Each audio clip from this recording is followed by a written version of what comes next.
যে করেই হোক জল চুরি রুখতেই হবে, কারণ এখনো পর্যন্ত যে অভিযোগ পাওয়া গিয়েছে সেই অভিযোগের সংখ্যা নেহাত কম নয়। তো জল চুরি কীভাবে রোখা যায় তার জন্য আজ বিকেল 5টায় নবান্নে বৈঠক, মন্ত্রীগোষ্ঠীর এই বৈঠক। সেখানে ডিএম এসপিরাও থাকবেন। কি কথা হবে এই বৈঠকে, কিভাবে কোনো গাইডলাইন, কোনো রূপরেখা তৈরি হবে কি, যে জল চুরি যাতে ভবিষ্যতে আর কখনো না হয় তার জন্য কি করা যেতে পারে জানবো। আমার সঙ্গে সোমরাজ রয়েছেন সরাসরি নবান্ন থেকে। সোমরাজ, কি জানো, ইতিমধ্যে মুখ্যমন্ত্রী মমতা বন্দ্যোপাধ্যায় একাধিকবার বৈঠক করেছেন যে মূলত এই যে বাড়িতে বাড়িতে জল পৌঁছে দেওয়ার জন্য জল চুরি আটকাতে কি পদক্ষেপ নেওয়া হবে তা নিয়ে মুখ্যমন্ত্রী মমতা বন্দ্যোপাধ্যায় বেশ কিছু নির্দেশও দিয়েছেন। ইতিমধ্যে একাধিকবার তিনি বৈঠকও করেছেন। আজ নবান্নে ফের বৈঠক হবে বিকাল 5টা থেকে, এবং যেটা নবান্ন সূত্রে খবর, মন্ত্রী গোষ্ঠীর এই বৈঠকে যেমন মন্ত্রীরা থাকবেন, তেমনি জেলা শাসক, পুলিশ সুপাররাও ভার্চুয়ালি থাকবেন। জরুরি ভিত্তিতে এই বৈঠক ডাকা হয়েছে। নবান্ন সূত্রে খবর, এখনো পর্যন্ত 25,771টি জায়গাতে চিহ্নিত করা হয়েছে যেখানে জল চুরি হচ্ছে, এবং শুধু তাই নয়, রাজ্য জুড়ে এখনো পর্যন্ত 2018টি অভিযোগ করা হয়েছে বিভিন্ন থানায় এই জল চুরির অভিযোগকে কেন্দ্র করে। সেই বিষয় নিয়েই মূলত পর্যালোচনা বৈঠক হবে। জনস্বাস্থ্য কারিগরি দপ্তরের যে প্রকল্প জল জীবন মিশন, সেই প্রকল্প নিয়ে পর্যালোচনা বৈঠক হবে। বিকাল 5টা থেকে এই বৈঠক করা হবে, এবং যেটা নবান্ন সূত্রে খবর, মুখ্য সচিবের নেতৃত্বেই এই বৈঠক হবে নবান্ন। ধন্যবাদ।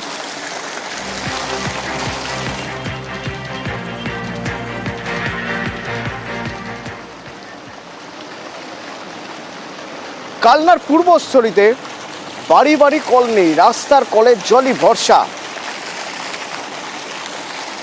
অভিযোগ, রাস্তার যে কল সেই কল থেকেও ঠিক মতো জল পড়ে না। এবার বিধায়কের নির্দেশে জলের বেআইনি লাইন কেটে দেওয়া হলো।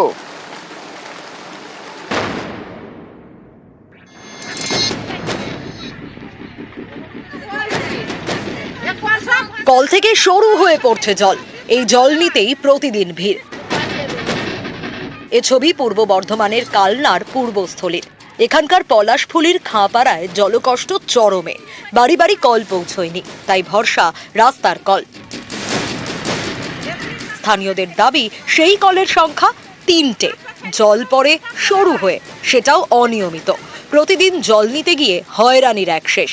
অভিযোগ, এ নিয়ে বারবার পঞ্চায়েত অফিসে জানিয়েও লাভ হয়নি, তাই দুর্ভোগও কাটেনি।